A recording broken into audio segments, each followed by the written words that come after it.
And I wish, in the interest of time, and in order that we are not here too long, to adopt the protocol, save and accept, I want to especially recognize our new Minister of Agriculture et al., the Honorable Alexis Jeffords. Could we give him a special round of applause? I want also to recognize all the functionaries in the Ministry of Agriculture, and in particular also to welcome to the ministry Mr. Ron Collins as the new Permanent Secretary in Agriculture. I bid both of them welcome because it is their first stint in agriculture at the federal level, and so far, so good. I want to congratulate all and to hope that this good feeling, this excitement will last a long time. Notwithstanding, our Calypso King says, this too will pass.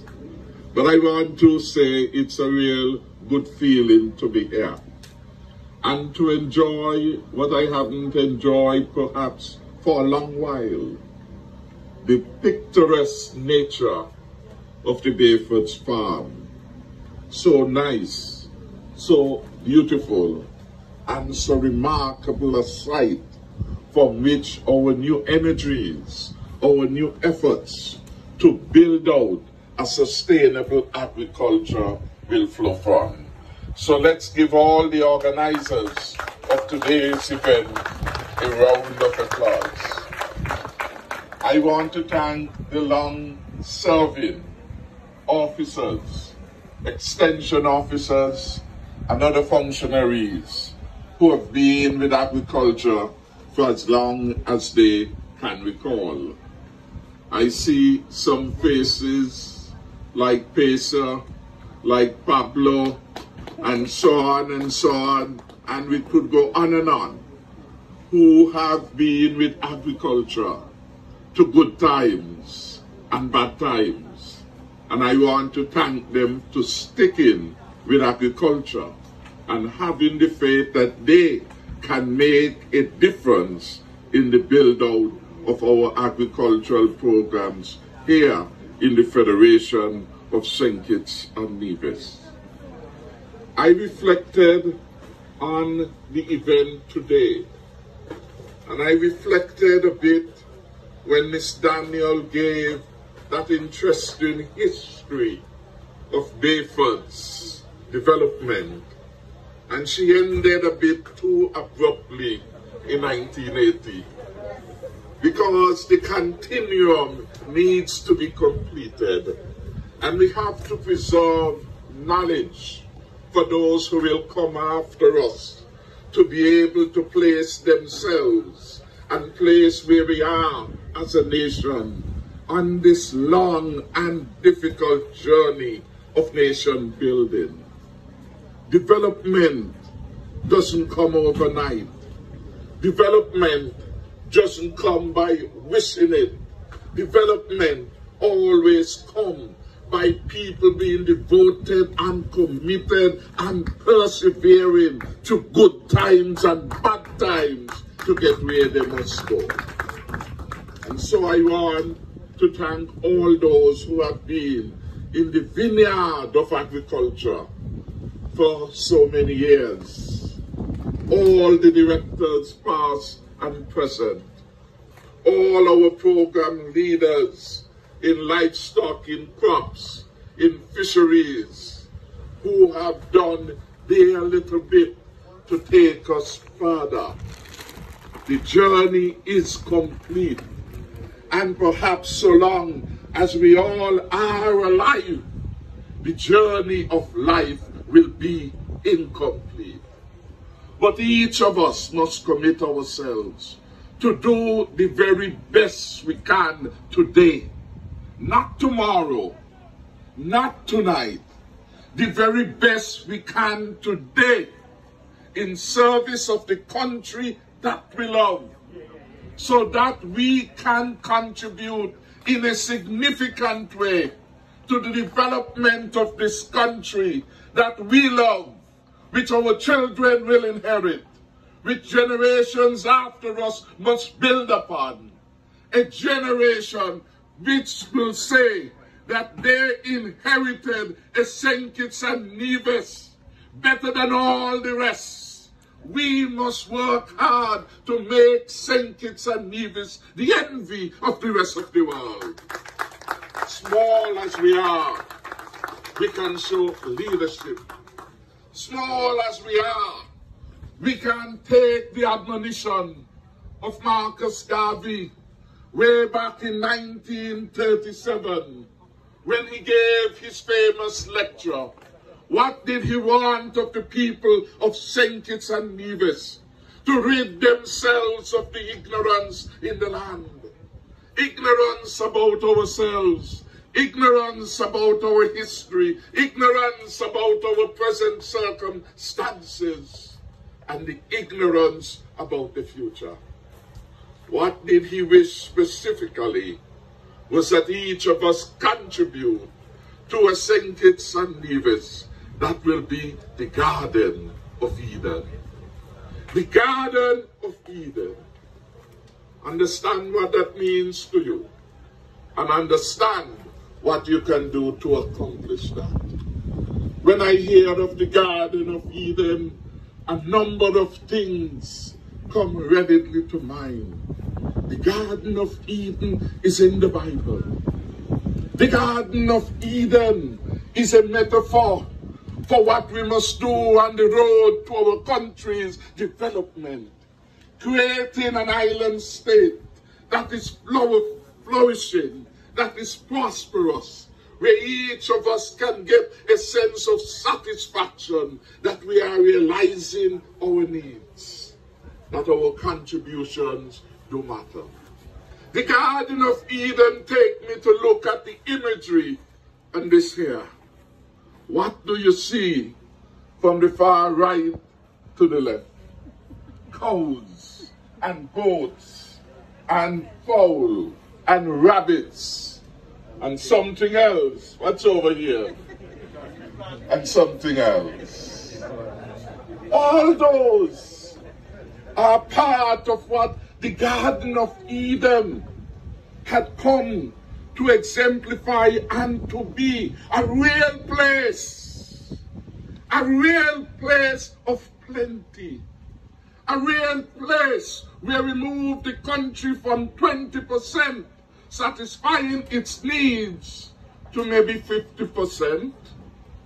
That would be a good start that we can do. How we are going to do it? How we are going to do it? We have to develop in our head the notion of excellence.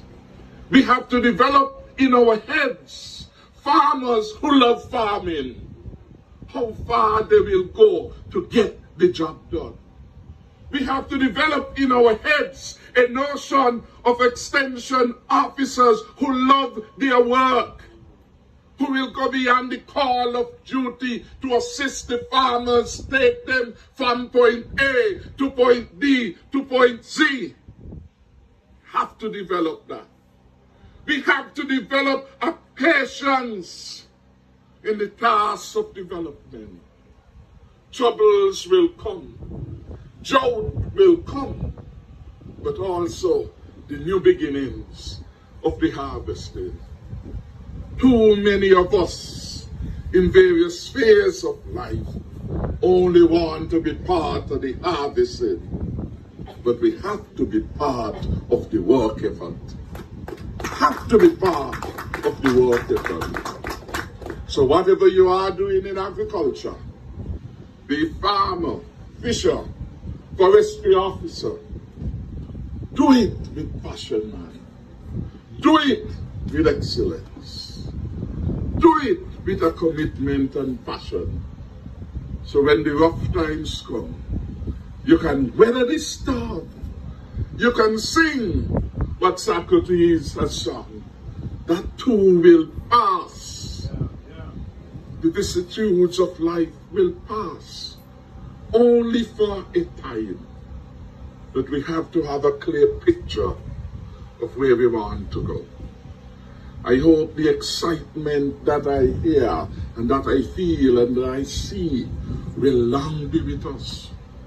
I hope that the farmers feel that the extension officers, that the Department of Agriculture, that the ministry, that the government have them watching their back, want them to succeed, because your success is our success. Your success is our country's success. When I hear people speak about how many hundreds of millions of dollars that we are using to import stuff that could be done here, that we can produce here, you wonder why. And you cast your memory far back when sugar was king. And yet, if you were to think on it, you imagine that non-sugar agriculture was being developed. And in that time, there seemed to have been a passion and a commitment to food security. I recall going to Keon High School, and every now and then, pineapples would come in the school selling. Mr. Jordan from Borio. I remember way back then.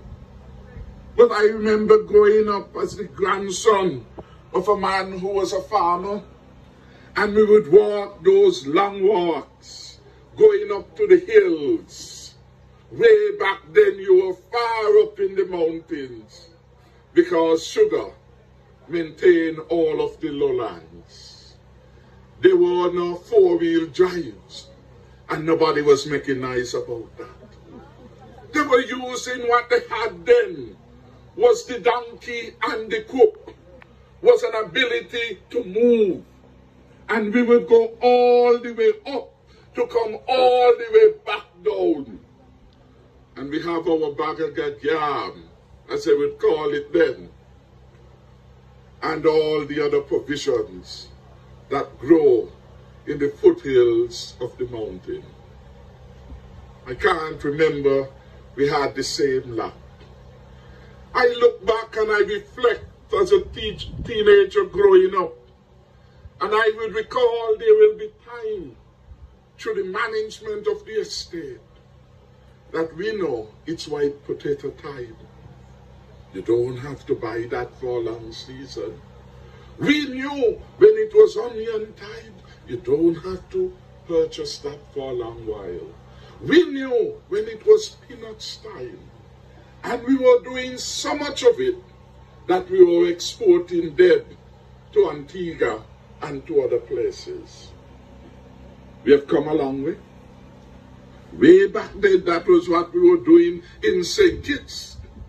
Exporting onions, exporting white potatoes, and all of those things. We were sending some to Antigua. Anywhere else, Melvin? Grenada. And Willett remember St. Martin. I didn't remember St. Martin, so that means Willett older than me. But importantly, and we have come circle now, that to get our figs and our bananas, we're waiting on the boat from Dominica. Things have changed. But as we witness these realities, we have to see opportunities. Opportunities for us to re-engage in the production and marketing of some of these products, which we are waiting on the boat to bring. We must see again, and it was good to hear Dr. Challenger speak of the plans for the future in broiler operations, in again dairy production. But if you are to listen to the history from Miss Daniel, we were once there. We were once there. From Bayford's, she got chocolate milk, she got fresh milk, and many other things. Because really, though we remember it mostly for providing, well, better stocks, better breeds, as we said then, of animals, it also had become known for producing some of the best fruits and vegetables. And Granny remembered tangerine and oranges. And you may well add from the landscape guavas and many other things. Sometimes we move so far forward that we don't carry things forward with us. It is a challenge. And I recall one speech I heard Limoden leader speaking, and it was of the children of Sisyphus. Powerful story. It was an attempt to understand why is it our people and some people, perhaps way back in biblical times, never succeed in making it, as it were, to the promised land. Why is it we work so hard to take the stones, if you will, way up on the mountain, and as soon as we nearly reach there to cross, we allow it to fall back down for the generation after us to come and to begin the task again? We have to think about completing the task with which we are given the opportunity to do. I want to implore people, as we think about the difficulties and challenges of COVID-19, the challenge to growth of the country, the challenge to job creation in the country, the challenge to discipline in the country, the challenge to who we are as a people, to think about completing your task. Your task has to be completed. And I reflected on a moment of history in the rebellious country of Jamaica. There was strike and protests, as only in Jamaica you could have those way back in the period leading up to emancipation. The subjects of the Queen then got a petition and they signed up for the protest. You must ask the Queen to help her subjects. We want the Queen to intervene. The Queen responded, which when I read it first was an unkind response to the people who were dependent upon the Queen for their improvement. But the Queen responded, and it has stuck with me. I've done history way back then. But even now, as I reflect of the challenges of leadership, the challenges of nation development, that message, where at that point, when I was a student of history, seemed a harsh and insensitive one, it is a message that we must say to our people every day. He said, it is to their industry. It is to their industry and ingenuity to which the subjects must look for their own amelioration. Break it down. You have to want to work hard. And too many young people, and young men in particular, they do not like hard work. They like a 7 to 9 work. It can't work if it's going to ameliorate you. And we have to find a sensitive way of saying that essential message of life. It is to your industry. When you find yourself in agriculture and you're watching the time, you have to go, you have to go. It is to your industry to which you must look for your own amelioration. Important message. Not just for agriculture. In every area, you're a doctor, Unless you're ready to go shut up, you have to do long hours. I remember way back then going to Dr. Sebastian with my mother. And I used to go early, my mother gone early to see the doctor.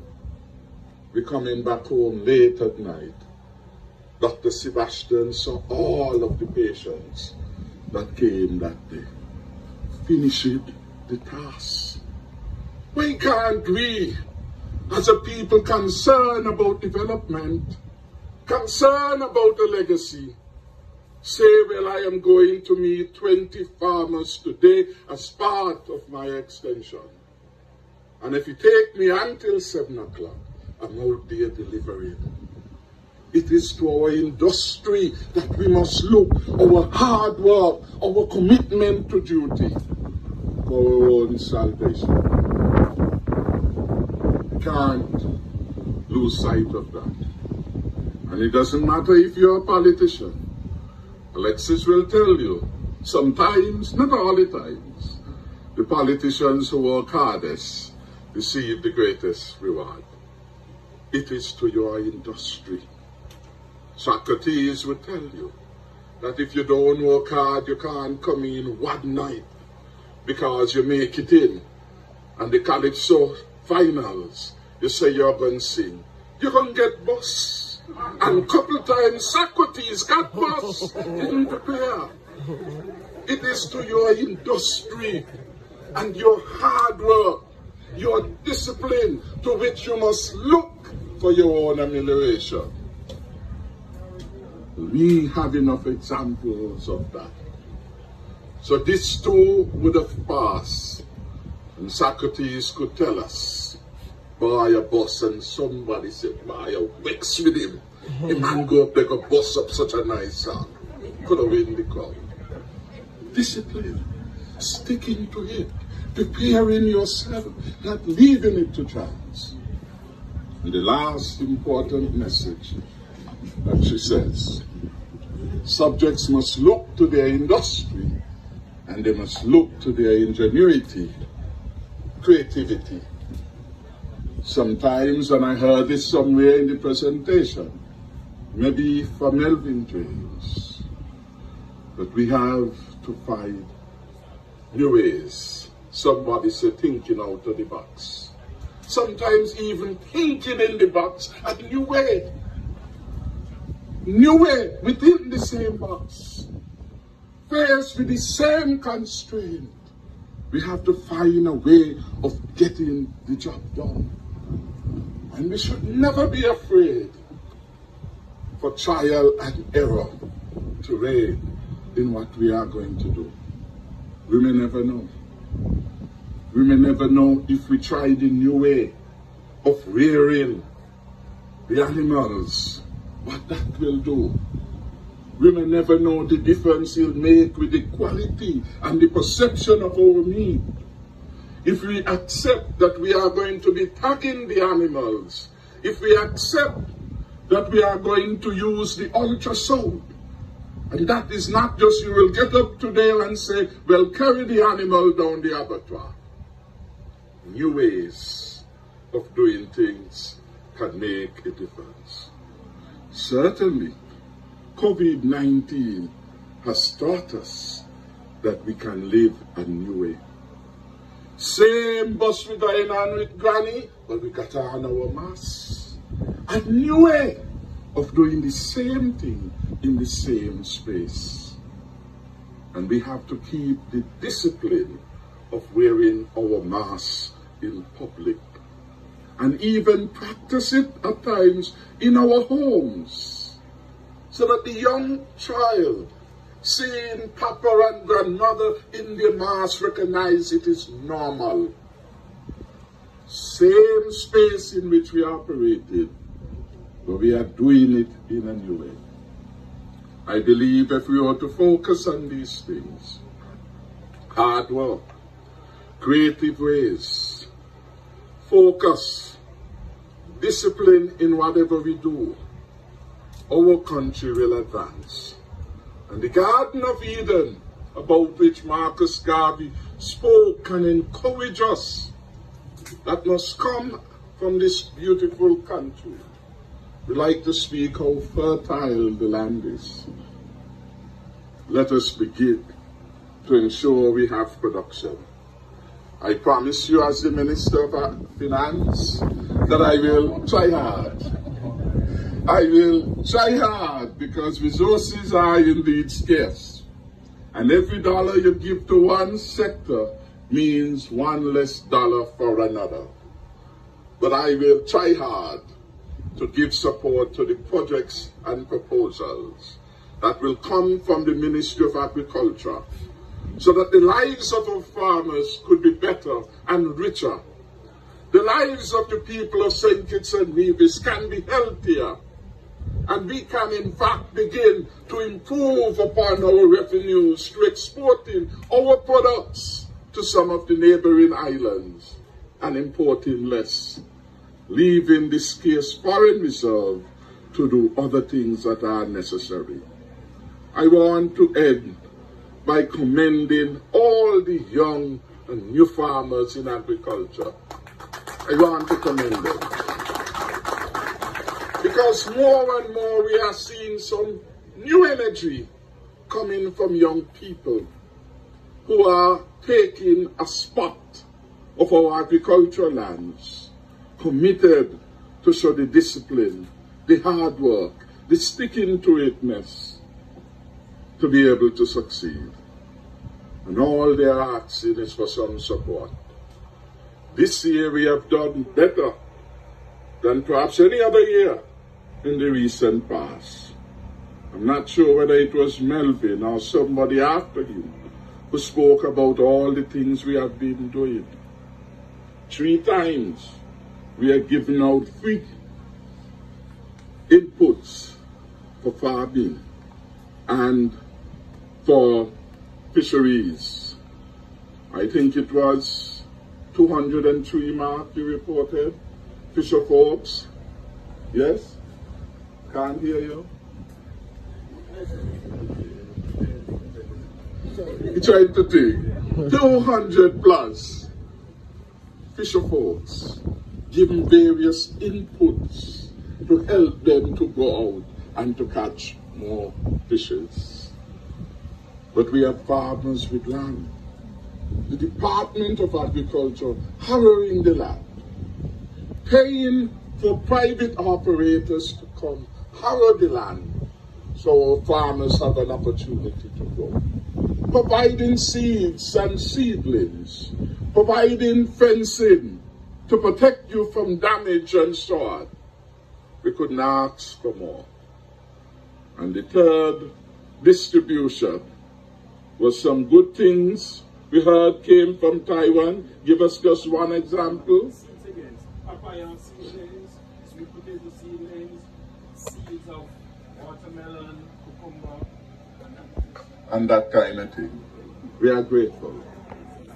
We want to thank the Taiwanese. We want to thank Ross University. We want to thank Cardi, Aika. These are our partners in agriculture. Without their help, their encouragement, their expertise, we can't advance the sector. So I want to thank all of you who have come out today. I feel if we succeed in this program, the stronger and safer future which we promise will be realized for all the people of St. Kitts and Nevis. So to you, the farmers, go help St. Kitts and Nevis build its garden of Eden and deliver for you, for your children, a stronger and safer future. God bless us all. I thank you.